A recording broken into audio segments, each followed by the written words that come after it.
Student, let's start with the questions. Avoid this mistake for GATE examination. कुछ generally common mistakes जो होती है, जो मैंने अपने आप में ऑब्जर्व की है और जो मेरे फ्रेंड्स को और जो मेरे साथ में जिन लोग तैयारी कर रहे थे वो लोग क्या क्या मिस्टेक करते थे वो मैं आप लोगों को बताता हूं। एक तो सबसे पहले हम लोगों को एक बार में एक सब्जेक्ट या मैक्सिमम दो सब्जेक्ट की प्रिपरेशन स्टार्ट करना है। अगर एक सब्जेक्ट हम मॉर्निंग में स्टार्ट किए हैं और एक सब्जेक्ट हम इवनिंग में करें, ठीक है, उससे ज्यादा सब्जेक्ट बिल्कुल नहीं होना चाहिए। दो से ज्यादा सब्जेक्ट एक बार में हमको नहीं पढ़ना है। आप दो सब्जेक्ट आप पढ़ रहे हैं, सपोज अगर कोई इलेक्ट्रॉनिक्स का स्टूडेंट है, इलेक्ट्रॉनिक्स वाला स्टूडेंट पहला अगर वो स्टार्ट करता है, मान लेते हैं वो मॉर्निंग में नेटवर्क एनालिसिस से स्टार्ट कर रहा है और इवनिंग में सिग्नल सिस्टम्स पढ़ रहा है, ये दो सब्जेक्ट चल रहे हैं। इसको लगभग ये ऐसे सब्जेक्ट है जिनको अराउंड 1 और 1.5 मंथ, नेटवर्क एनालिसिस को तो अप्रोक्सीमेटली 25 डेज लगते हैं और सिग्नल सिस्टम को 40 डेज तक चला जाता है सिग्नल सिस्टम।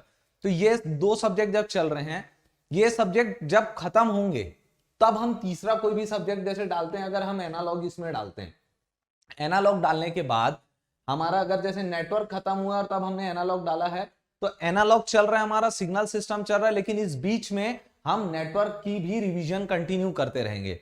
फिर हम जब चौथा सब्जेक्ट चालू करेंगे तो दो सब्जेक्ट मान लेते हैं, सिग्नल सिस्टम अगर हमारा ओवर हो गया तो इसका भी कंटिन्यूअस हम रिवीजन करते रहेंगे। नहीं तो क्या होता है ना, सिलेबस थोड़ा सा वास्ट है, तो जब हम एक सब्जेक्ट को तैयारी करके छोड़ देते हैं और फिर दूसरे सब्जेक्ट के लिए निकल जाते हैं ना, तो वो जो चीजें हैं वो थोड़ी फेड होना चालू हो जाती है। तो रिवीजन कंटिन्यू रखना, जो भी सब्जेक्ट आप लोग कंप्लीट कर दिए उसका रिवीजन कंटिन्यू रखना, ये पहली मिस्टेक है जो हम लोग क्या करते हैं, सब्जेक्ट तैयार करते गए और पहले वाला सब्जेक्ट को हम उसको प्रैक्टिस करना छोड़ देते हैं। ये मिस्टेक नहीं करना है। दूसरी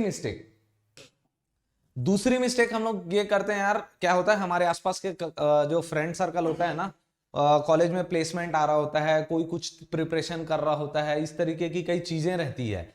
तो उस चक्कर में हम लोग गेट की तो तैयारी कर रहे हैं, उसके साथ में हम लोग बैंक का भी फॉर्म भर देते हैं, ठीक है, फिर हम लोग पीएसटी की भी तैयारी कर रहे होते हैं, या जो जो हमारे आसपास होता है कि कोई पर्टिकुलर कंपनी है, उस कंपनी का प्लेसमेंट आने वाला है, उस प्लेसमेंट के चक्कर में हम लोग 20-25 दिन उसी में लगा देते हैं और उसके लिए कुछ अलग ही चीजें पढ़ रहे होते हैं।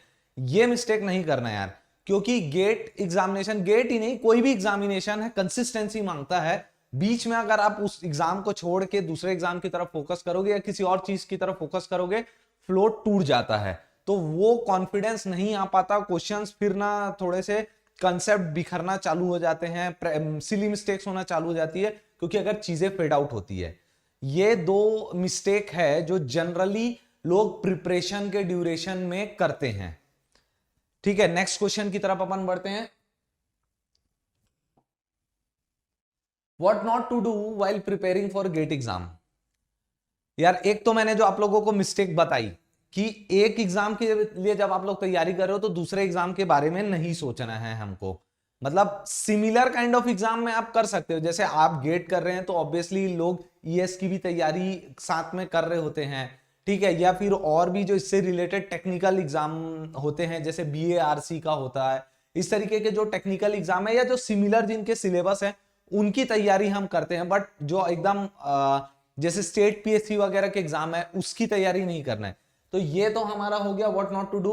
इसके साथ एक और है कि लोग ना सिलेबस जल्दी कंप्लीट करने के चक्कर में बेसिक चीजें छोड़ते जाते हैं, कि मतलब जस्ट एक बार गो थ्रू कर लिए और स्पीड में उस चीज को कवर करना चाहते हैं। फिर उसके बाद क्या होता है, जब लास्ट आते आते ना हमसे जो थोड़े से ट्रिकी वाले क्वेश्चंस रहते हैं वो क्वेश्चंस बनना बंद हो जाते हैं या हमसे सिली मिस्टेक होना चालू हो जाता है। तो जो आप लोगों का सबसे मेन चीज है जहां पे लोग ध्यान नहीं देते, जो मतलब अच्छे स्टूडेंट्स तो ध्यान देते हैं, बट जो मीडियम स्टूडेंट्स होते हैं ना, एवरेज स्टूडेंट्स जिन चीजों को करते हैं, वो ये रहता है कि ना जल्दी सिलेबस कंप्लीट करने की उनको जल्दी रहती है। तो जैसे सिर्फ कोचिंग का मटेरियल पढ़ लिए और बुक के ऊपर बिल्कुल भी ध्यान नहीं दिए, ये एक मिस्टेक होता है। कोचिंग के मटेरियल से मैक्सिमम चीजें कंप्लीट हो जाती है, बट आप लोगों को टेक्स्ट बुक भी थोड़ा बहुत पढ़ना ही पड़ेगा। जो भी आप टॉपिक पढ़े हैं ना, उस टॉपिक को एक बार, ज्यादा कुछ नहीं तो जस्ट गो थ्रू कर दीजिए टेक्स्ट बुक से कि उसमें क्या दिया हुआ है, उसको एक बार आप लोगों को गो थ्रू करना ही पड़ेगा। तो ये एक ना डिफरेंस क्रिएट करता है एक टॉपर में और एक एवरेज स्टूडेंट में।